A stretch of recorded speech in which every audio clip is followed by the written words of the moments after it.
Lep pozdrav, tu Blaž. Govoril pa bom na temo iluzije sodb. Zdaj, ko sem imel ta očala na glavi, ko sem frise pokal, ste gotovo imeli kakšno sodbo o tem in ste me presojali. Mogoče sem bil smešen, čuden, ne vem, glup, butast, karkoli že. No, in ljudje zelo radi to počnemo, presojamo stvari na polaren način, kar pomeni, da stvari sodimo kot dobre, pozitivne ali pa kot slabe, negativne. In se potem tudi ob tem počutimo tako do tega. Se pravi, ob tem čutimo neko čustvo, recimo ali privlačnosti ali pa odpora do nečesa. No, ampak kar se večina ljudi ne zaveda, ali pa mogoče noče zavedati, je to, da so vse sodbe, ki jih imamo do drugih ljudi in stvari, dejansko tudi projekcija. Že v prejšnjem videu sem razlagal o iluziji čustvenih projekcij, in zdaj bomo bolj konkretno še obdelali projekcije, ki jim pravimo sodbe in obsojanja. Kajti to je zelo velik problem, ker recimo mi opazujemo ljudi in jih presojamo. In si rečemo, ta človek je pa zelo hudoben. In dejansko verjamemo, da je ta človek, ki ga sodimo, izvor tega, da je on kriv za to, da je hudoben. Ampak v resnici smo mi sami to sodbo ustvarili v nas, znotraj nas. In ta oseba nima nič s tem, da jo mi sodimo kot hudobno, recimo. To je popolnoma naša odgovornost. In zato vse sodbe, ki si jih mislimo in ki jih izrečemo in delamo, dejansko projiciramo na druge in smo mi za njih odgovorni. Drugi nimajo nič s tem. Recimo druge sodbe so, ne vem, to je grdo, to je lepo. Ta ženska je lepa, ta je pa grda, pa ta oseba, pa ta moški je postaven, ta je pa ni postaven. In seveda, če mi želimo dejansko imeti neke primerjave, ki so konstruktivne, potem morajo to biti praktične, fizične primerjave. Recimo lepo pa grdo je čustveno polarna definicija sodba. Čustveno polarna sodba je to, lepo ali pa grdo.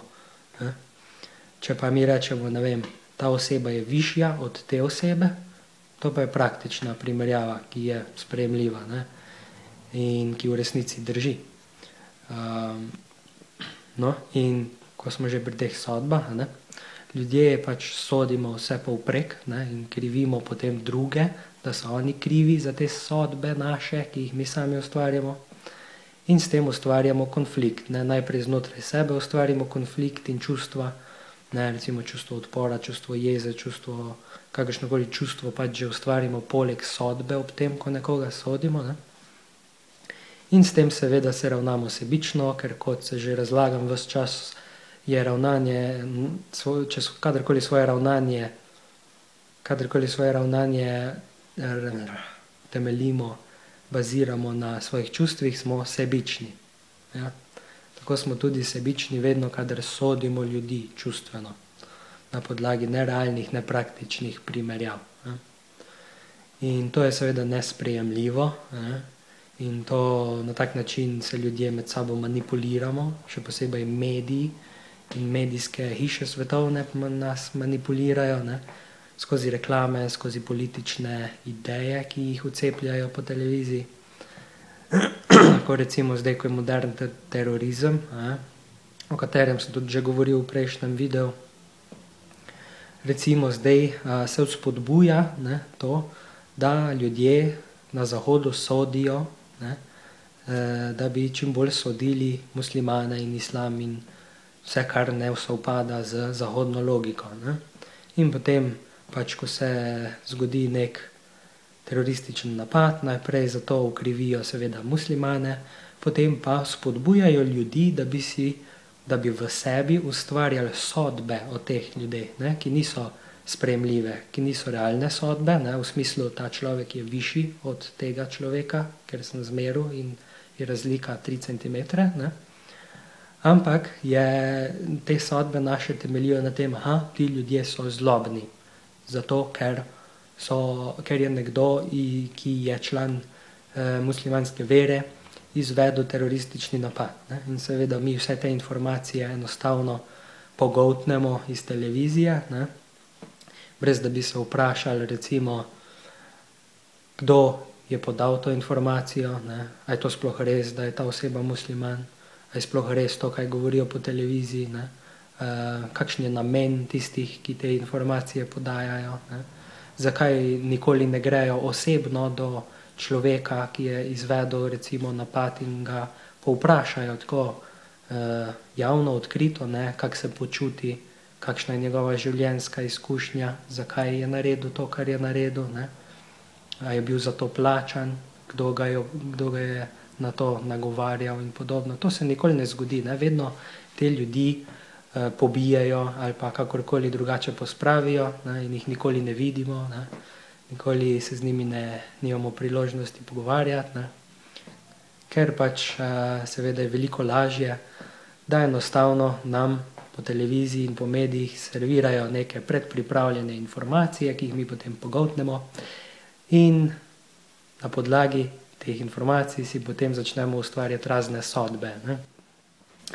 Seveda to je zdaj tak ekstremen primer terorizma, ne, imamo tudi vse možne druge sodbe, recimo predvsem o samopodobi, ne, recimo, če si plešast, si grd, ne, in potem to ljudje sprejemamo, ne, in potem verjamemo, da so plešasti ljudje grdi, ne, čeprav je to popolnoma nesprejemljiva, nerealna, nelogična, nesmiselna, neuporabna sodba, ne, iluzorna sodba je to. In recimo, ne vem, ali pa da so ženske s točno določeno obliko telesa lepše od neke druge ženske, ki pa ima drugo obliko telesa, ne. Ali pa recimo, ne vem, kaj še, ne vem, imamo ogromno primerov, recimo, da je, ne vem, da je ta vrsta glasbe slabša od druge vrste glasbe in da je ta religija boljša od druge religije in vse možne sodbe. In kot vidimo, ne, posledice vseh teh sodb, ki jih imamo ljudje, so to, da živimo v svetu, kjer neprestano ustvarjamo konflikt med samim sabo. In predvsem v samem sebi, ne. Zato, ker kadarkoli začnemo nekaj soditi, presojati, ustvarjamo konflikt znotraj samega sebe. In to je nesprejemljivo, zato ker s tem povzročamo in dopuščamo zlorabo življenja. In zato je potrebno in nujno, da vsak izmed nas se začne zavedati, da so sodbe nesprejemljive, takšne iluzorne, čustvene sodbe, seveda nesprejemljive, da je edina uporabna oblika, če že rečemo sodbe, ne, primerjanje, kjer primerjamo neke praktične stvari med sabo, ampak ne s tem namenom, da bi sodili zdaj človeka kot boljšega, kot več vrednega in manj vrednega, ampak s tem, da na podlagi teh ocen, teh primerjav, dejansko lahko ugotovimo, kaj je praktično bolj uporabno in kaj je praktično bolj primerno za to, da rešimo nek problem, ki nastane, recimo, ne. Torej, zato moramo prevzeti odgovornost za te naše sodbe, da nehamo soditi ljudi, da nehamo soditi samega sebe, ne, in šele potem, ko nehamo samega sebe soditi in si ustvarjati znotraj sebe vse mogoče iluzorne čustvene sodbe, šele potem dejansko nehamo presojati in dejansko lahko začnemo živeti po zdravem razumu, po logiki in po principu, ki je najboljši za vse. Zato vas vabim, da si pogledate, kako lahko to storimo, tako da obiščete tale brezplačni tečaj Deep Light, v katerem boste spoznali, kako deluje naš človeškov kaj so to sodbe, kaj so to čustva in kako si lahko pomagamo pri odpravi teh umskih zablod, ki so nesprejemljive. Zakaj? Zato, ker z njimi škodujemo in sebi in vsem okrog nas. ker povzročamo zlorabo z njimi, no? Še posebej z iluzornimi sodbami, ki jih ustvarjamo. Ok, to je za danes to. Hvala lepa in se vidimo prihodnjič.